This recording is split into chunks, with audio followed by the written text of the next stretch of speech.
జై శ్రీరామ్. ప్రేక్షకులకు స్వాగతం. 2026 మార్చి మాసంలో ద్వాదశ రాశి వాళ్ళ ఫలాఫలాలు. ముఖ్యంగా ఈ మార్చి మాసంలో గ్రహ సంచారాన్ని గమనిద్దాం. శని మీన రాశిలో సంచారం, గురువు గారు వక్ర మార్గంలో మిథున రాశిలో సంచారం చేస్తున్నారు.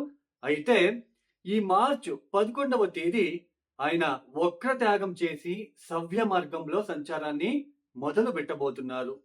గురు వక్ర త్యాగం నుంచి కొన్ని రాశుల వాళ్ళకి మళ్ళీ గురుబలం అనేది రాబోతున్నది.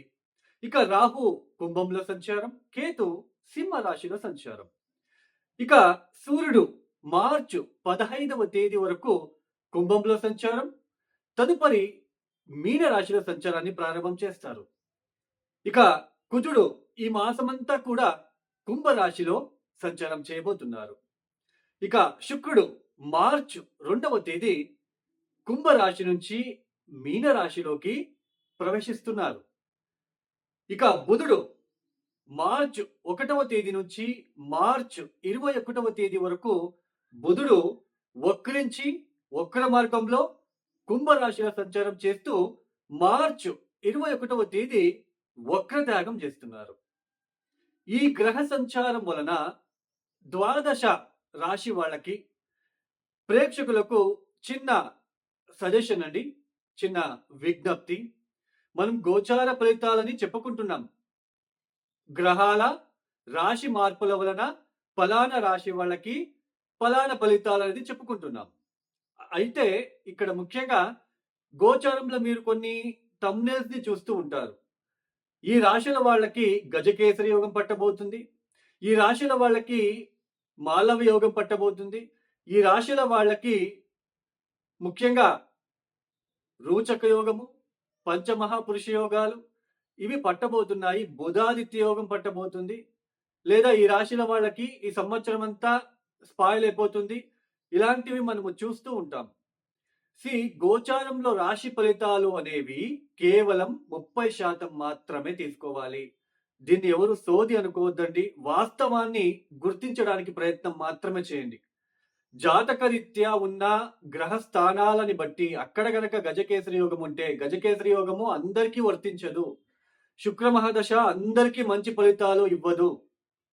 దీన్ని గుర్తించండి, వాస్తవాన్ని గుర్తించండి. సో జాతక రీత్యా గ్రహ దోషాలు గనక ఎక్కువ గనక ఉంటే, అంటే కర్మ అనేది కార్మిక్ అనేది ఎక్కువగా ఉంటే ఏ జ్యోతిష్యం కూడా సహాయం చెయ్యదు. ఎందుకు? అలాంటి గ్రహస్థితులు కర్మ అనేది ఎక్కువగా ఉన్నప్పుడు సరైన పరిహారాలు మనము చేసుకోలేము. సరైన పరిహారాలు చేసుకోవడానికి వదలదు గ్రహస్థితి. టైఫాయిడ్ వచ్చినప్పుడు టైఫాయిడ్ టాబ్లెట్లే వేసుకోవాలి. మలేరియా వచ్చినప్పుడు మలేరియాకు తగ్గట్టుగా ఉన్న ట్రీట్మెంటే తీసుకోవాలి. ఆర్డినరీ డోలో 650 టాబ్లెట్ వేసుకుంటే వర్కౌట్ కాదు. ఎక్స్ట్రా యాంటీబయాటిక్ పడాలి. అలానే మన జాతకరీత్యా ఉన్న గ్రహ స్థానాలని బట్టి, గ్రహ దశలని బట్టి వాటికి సంబంధించిన పరిహారాలని మాత్రమే మనమే స్వతహా పాటిస్తూ వెళ్ళాలి. ప్రతి దానికి హోమాలు, ప్రతి దానికి ఉంగరాలు పెట్టుకుంటే కర్మ తగ్గుతుంది, ఫలితాలు తారుమారైపోతాయి, మనము శ్రీమంతులు అవ్వచ్చు, కోట్లు సంపాదించవచ్చు అని అనుకునే వాళ్ళకి ఇది ఒక సజెషన్ ఇస్తున్నాను. అలానే ముఖ్యంగా ఇంకొక విషయం అండి, కర్మ ఎక్కువగా ఉంది, నేను ఏం చేయాలో అర్థం కావట్లేదు, ఉద్యోగంలో చాలా ఇబ్బందులు పడుతున్నాను, నాకు ఏ రూట్లో వెళ్ళాలో అర్థం కావట్లేదు, గందరగోళం ఎవరైతే పడుతున్నారో వాళ్ళు ఈ చిన్న పరిహారాలు చేసుకోండి. ప్రదోష కాలంలో సాయంత్రం పూట ఓం నమ శివాయ ఒక 1000 సార్లు, అంటే ఒక జపమాలకి 108 వస్తుంది. 108 into 10 టైమ్స్ అంటే 1080 టైమ్స్ ఓం నమ శివాయ ఇది చదువుకోండి. కూర్చొని చదువుకోవడానికి ప్రయత్నాలు చేయండి. అలానే ప్రతిరోజు ఉదయాన్నే శివాలయంలో ఉంటున్న నవగ్రహాలకి 27 ఎరుపు రంగుల పూలతో ఒక్కొక్క ప్రదక్షిణ చేస్తూ ఓం నమ సూర్యాయ చంద్రాయ మంగళాయ బుధాయ చ గురు శుక్ర శనిశ్చర రాహువే కేతువే నమః అంటూ ఒక్కొక్క ప్రదక్షిణ చేసిన తర్వాత ఆ ఎరుపు రంగు పువ్వుని అక్కడ పెట్టండి. మీరు నవగ్రహాలని తాకకండి, జస్ట్ అక్కడ పెట్టండి. 27 ప్రదక్షిణాలు ఇట్లా ఒక సంవత్సరం పొడవునా మీకు వీలైనప్పుడల్లా రోజు పొద్దున్నే చేస్తూ అలానే ఓం నమ శివాయ చదువుకుంటూ, అలానే కాలభైరవ గాయత్రి మంత్రం ఓం కాలకాలాయ విద్మహే కాలాతీతాయ ధీమహి తన్నో కాలభైరవ ప్రచోదయాత్. ఈ మంత్రాన్ని గనక ఎవరైతే ప్రతిరోజు 108 సార్లు మీరు పాటిస్తూ వెళ్తారో వాళ్ళకి గ్రహ దోషాలు రావు. మీకు గందరగోళ పరిస్థితులు ఉన్నప్పటికీ కూడా అవి తగ్గుముఖమవుతాయి. ఈ మంత్రాలు ప్రతినిత్యం వదలకుండా, మానకుండా చేస్తూ వెళ్తే ఖచ్చితంగా మీకు మంచి పాజిటివ్ రూట్ అనేది కనిపిస్తుంది. మీకు ఏ జ్యోతిష్యం అవసరం లేదు. అది కాకుండా నేను అప్పులు చేశాను 25 లక్షలు, అప్పు తీర్చడానికి పరిహారాలు. అలానే కొంతమంది చెప్తూ ఉంటారు, పేపర్ మీద రాసి అగ్గిపెట్టి ఊదండి, గాలికి ఎగిరేయండి. అలానే ఈ తమలపాకుల మీద ఓం శ్రీ అని రాస్తే డబ్బులు వచ్చేస్తాయి. This is completely unbelievable and fake sentences. దీన్ని ఎవరైతే గుర్తిస్తారో, మీ జాతకరీత్యా ద్వితీయాధిపతి 6వ స్థానంలో పాపకత్రియోగంలో లేదా నీచస్థానంలో ఉంటే అదంతే. ఆ గ్రహస్థానానికి సంబంధించిన పరిహారాలే మీరు కొన్ని పాటిస్తూ వెళ్ళాలి. కానీ అది మీరు పాటించరు. మీకు ఇలాంటి ఇన్స్టాంట్ రిజల్ట్ వచ్చేస్తుంది అని ఎవరైనా చెప్పగానే సడన్ గా దూకేస్తారు. సో వాస్తవాన్ని గుర్తించండి. ఇక ఒక్క రాశి గురించి మనము తెలుసుకుంటూ వెళ్దాం. 2026 మార్చి మాసంలో ధనస్సు రాశి వాళ్ళ ఫలాఫలాలు. ముఖ్యంగా ఈ ధనస్సు రాశి వాళ్ళకి గత 4 మాసాల నుంచి సప్తమ స్థానంలో వక్రించి గురుగారు సంచారం చేస్తూ వచ్చారు.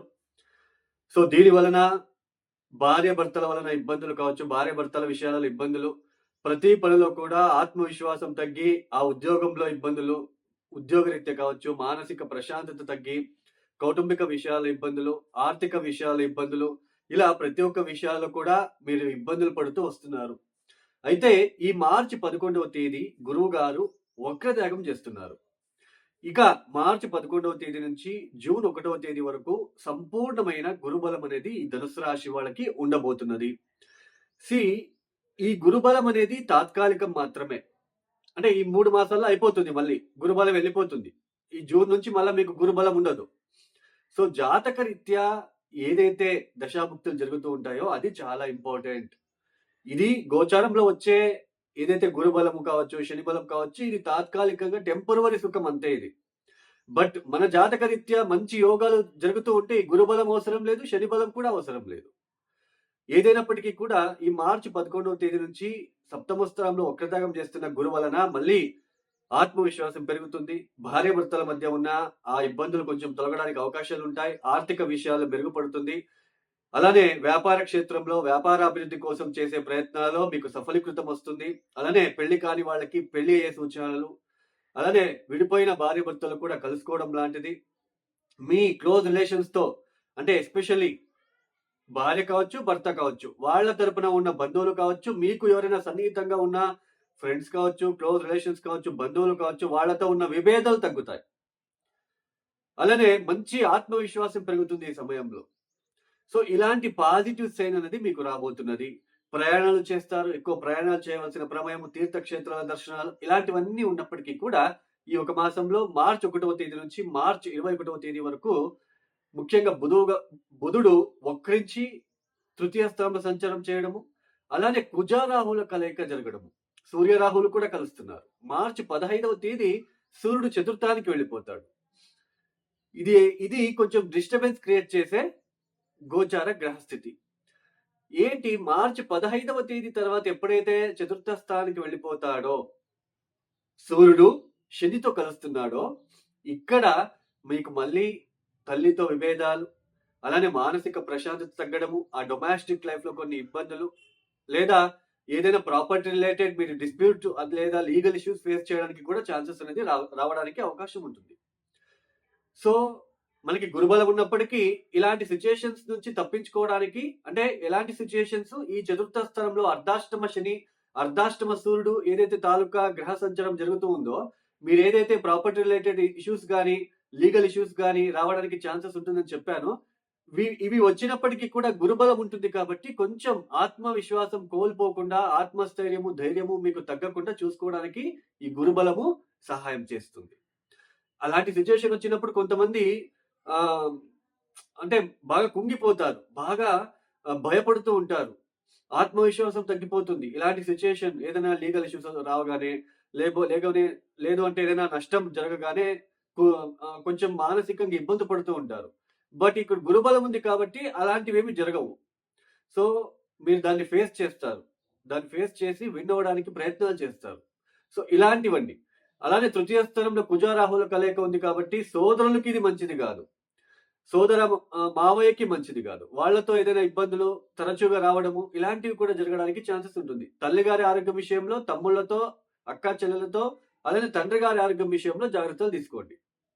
ఇది మేజర్‌గా ఉన్న గ్రహస్థితి. అలానే వాహనానికి సంబంధించిన విషయాల్లో కూడా చాలా జాగ్రత్తలు తీసుకోండి. ర్యాష్ డ్రైవింగ్ చేయవద్దు. అర్ధాష్టమ సూర్యుడు, అర్ధాష్టమ శని వలన వాహన నష్టము, వాహనానికి ఏదైనా ఇబ్బంది జరగడము, అలానే వాక్ చేస్తూ వెళ్తూ ఉన్నానండి. సడెన్‌గా కిందకి పడ్డానండి. తలకి దెబ్బ తగిలింది అంటూ ఉంటాం. ఇలాంటి గ్రహస్థితులు ఉన్నప్పుడే ఇలాంటివి జరుగుతూ ఉంటాయి కాబట్టి కొంచెం జాగ్రత్తలు తీసుకోండి. ఇక ఈ ధనుసు రాశి వాళ్ళు తప్పనిసరిగా ఓం నమః శివాయ దీన్ని ఎన్ని సార్లు చెప్పుకుంటే అంత మంచిది. 1000 సార్లు చదువుకున్న మంచిదే. అలానే మహామృత్యుంజయ మంత్రాన్ని చదువుకోవడానికి ప్రయత్నం చేయండి. ఈ గురువారం పూట దత్తాత్రేయ చరిత్ర లాంటిది, శ్రీపాద శ్రీవల్లభ దివ్య చరిత్ర లాంటిది చదువుకోవడము, అలానే శ్రీరామ రక్షా కవచ స్తోత్రం చదువుకోవడము చాలా మంచిది. ఎవరైతే ఈ వీడియో చూస్తున్నారో లైక్ చేయండి, షేర్ చేయండి, సబ్స్క్రైబ్ చేసుకోండి. అలానే ఎవరికైనా ఆస్ట్రాలజీ కన్సల్టేషన్ కావాలనుకున్న వాళ్ళు డిస్ప్లే అవుతున్న నెంబర్‌కి నేరుగా కాల్ చేయండి. ప్రాబ్లమ్స్ చెప్పుకోరాదు. మీ ప్రాబ్లమ్స్ అంతా నా దగ్గర చెప్పుకుంటే నేనెందుకు? సో, మీరు డేట్ ఆఫ్ బర్త్, టైమింగ్స్ కావాలి. నేను అది ఎక్స్‌ప్లెయిన్ చేయాలి. మీకు ఏ ప్రాబ్లమ్స్ ఉన్నాయి, ఎప్పటినుంచి బాగుండట్లేదు, ఏ పరిహారాలు అనగానే మీకు ఉంగరాలు, బొంగరాలు దొరకవు నా దగ్గర. ఓన్లీ మీరు కష్టపడి చదువుకోవాలి. మంత్రాలు కావచ్చు, అది ఏదైతే కావచ్చు. మీకు టోటల్ జాతకరీత్యా ఏ గ్రహం వలన మీకు ఇబ్బంది వస్తా ఉందో, ఆ గ్రహానికి సంబంధించిన మంత్రాలు కావచ్చు, స్తోత్రాలు కావచ్చు, నేను ఏది ఇస్తానో దాన్ని ఎన్ని సార్లు చెప్పుకోమని చెప్తానో అవన్నీ మీరు కరెక్ట్‌గా ఒక 1 ఆర్ 2 ఇయర్స్ చేసుకుంటూ వెళ్ళాలి. అది చేస్తే చాలు. ఓకేనా? సో, అలాంటి వాళ్ళు మాత్రమే నాకు అప్రోచ్ అవ్వండి. ఇక సర్వే జనం సుఖినో భవంతు. ధన్యవాదములు. జై శ్రీరామ్.